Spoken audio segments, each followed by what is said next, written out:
The poem of the man God, the second year of the public life. Chapter 248, Going towards Sicaminon, 10th of August, 1945.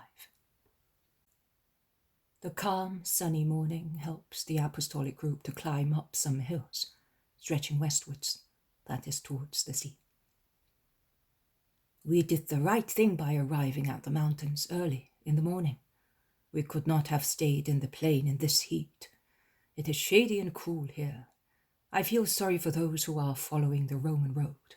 It is all right in winter, of course, says Matthew.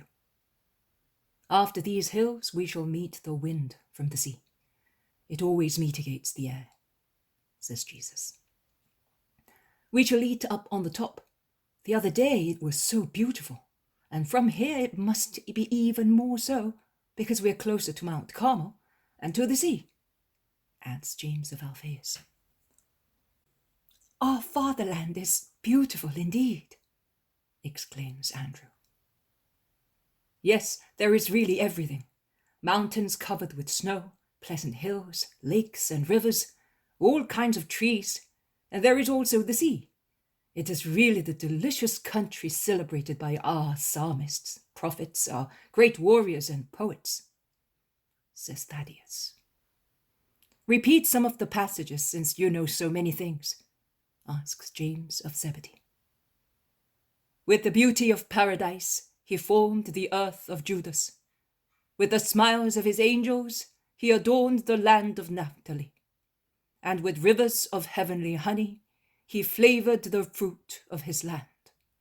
The whole creation is mirrored in you, gem of God, granted by God to his holy people. O blissful land, your beauty is for the hearts of your children, sweeter than the rich grapes maturing on your hillsides, more delicious than the milk filling the udders of your ewe lambs, more inebriating than the honey, with the flavor of flowers adorning you. The sky descended to become a river, uniting two gems, forming a pendant and a girdle on your green dress. The Jordan sings, one of your seas smiles, while the other reminds men that God is full of awe. And in the evening the hills seem to be dancing like merry girls on a meadow. And at angelical dawns, your mountains pray or sing hallelujah, in the ardor of the sun, or adore your power with the stars.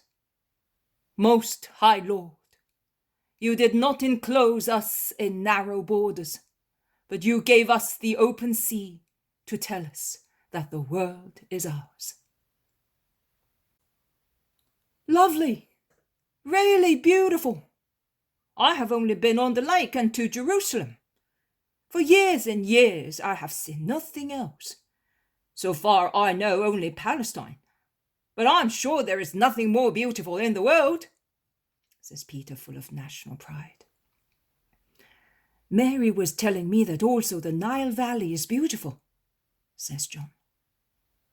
And the man of Endor speaks of Cyprus as if it were paradise, adds Simon. Oh, but our land! And all the apostles, with the exception of Iscariot and Thomas, who are with Jesus a little ahead of the others, go on praising the beauty of Palestine. The women are last to come, as they cannot restrain themselves from picking seeds of flowers to be sown in their gardens, also because the flowers are beautiful and will be a remembrance of their journey. Some eagles, I think they are sea eagles or vultures, are flying in wide circles over the hilltops, swooping down now and again in search of prey. And two vultures begin to fight, attacking each other in swift evolutions in the air, both losing feathers at each assault. An elegant but fierce duel that ends with the flight of the defeated one, which perhaps withdraws to die on a remote mountaintop. At least, that is what everybody thinks, judging by its laborious flying, as if it were about to die. Greed did it no good, comments Thomas. Greed and stubbornness always cause trouble. Also those 3 yesterday. Eternal mercy, what a dreadful destiny, says Matthew. Will they never recover? Asks Andrew. Ask the Master. When Jesus is asked, he replies, it would be better to ask whether they will convert, because I solemnly tell you that it is better to die a holy leper than a healthy sinner. Leprosy will remain on the earth in the grave. Sins last forever. I liked your speech of yesterday evening very much, says the zealot. I, instead, didn't. It was too severe for too many people in Israel, says the Iscariot. Are you one of them? No, Master. Well then, why are you concerned? Because it could be detrimental to you. Should I then come to terms with sinners and be their accomplice in order to avoid possible detriment? I don't say that. You could not do that. But be quiet. Do not alienate the mighty ones. Silence gives consent. I do not consent to sin, neither of common people, nor of mighty ones. See what happened to the Baptist. His glory. His glory? I think it was his ruin. Persecution and death suffered to be faithful to our duty are a glory for man. A martyr is always glorious. But by his death, he prevents himself from being a master and grieves disciples and relatives. He frees himself from every pain, but leaves others in greater suffering. The Baptist has no relatives, that is true, but he still has duties towards his disciples. Even if he had relatives, it would still be the same. Vocation is more than blood. And what about the 4th commandment? It comes after those concerning God. You said yesterday how a mother can suffer for her son. Mother, come here.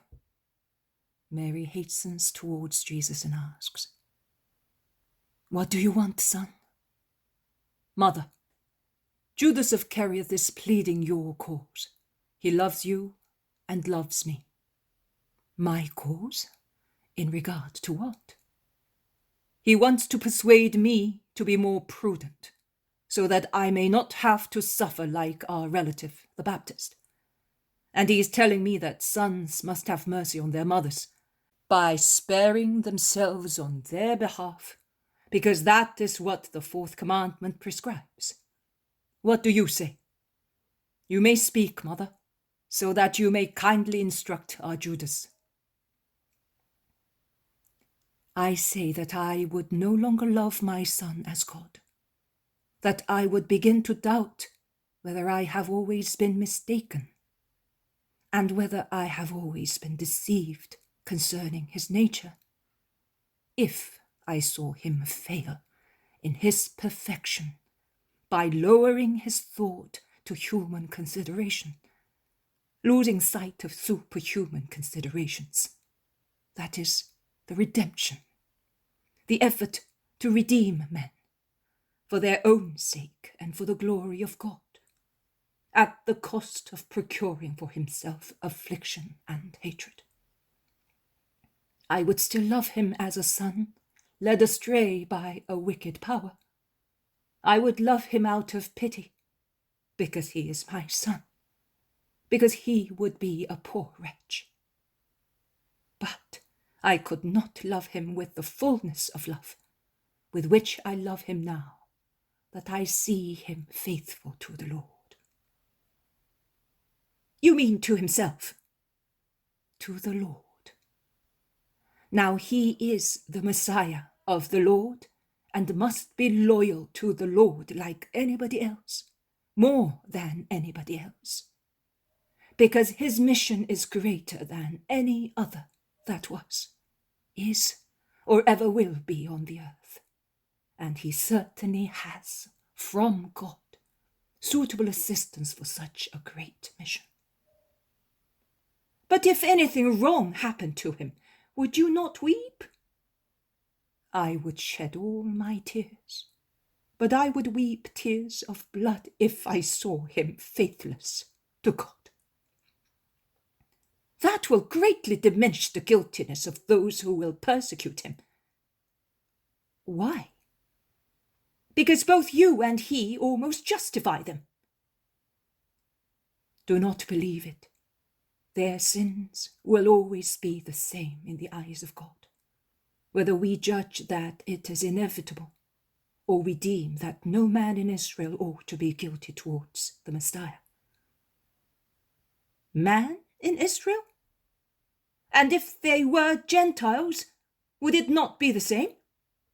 No, it would not. The Gentiles would be in the wrong only towards a fellow man. Israel knows who Jesus is. Many in Israel do not know. They do not want to know. They are deliberately incredulous. They thus add incredulity to anti-charity, and they deny hope. It is not a small sin, Judas, to tread on the three main virtues. It is a grave sin, more grave spiritually than any material action against myself. Judas, who is short of arguments, bends to lace a sandal and is left behind. They reach the top of the mountain, or rather a ledge almost at the top, a ledge protruding forth as if it wished to run towards the beautiful blue sea. A thick wood of holm oaks filters a clear emerald light, pierced by soft sunbeams as thin as needles. The charming airy mountain crest opens onto the nearby seacoast, opposite the majestic Mount Carmel chain. Below, at the foot of the mountain, with the ledge protruding as if it were anxious to fly up, after some little fields situated in the central part of the mountainside, there is a narrow valley with a deep torrent, which must certainly be imposingly impetuous in times of floods, but is now reduced to a tiny, silvery, foaming stream in the middle of its bed. The torrent flows towards the sea along the foot of Mount Carmel. A road runs along the torrent, above its right-hand bank, and links a town situated in the middle of the bay to other inland towns, perhaps Samaria, if I am taking my bearings correctly. That town is Sicaminon, says Jesus. We shall be there late in the evening. Let us have a rest now, because the descent is difficult, though cool and short. And sitting in a circle, they talk to one another and to the women, while roasting on a rustic spit a lamb, certainly a gift of the shepherds.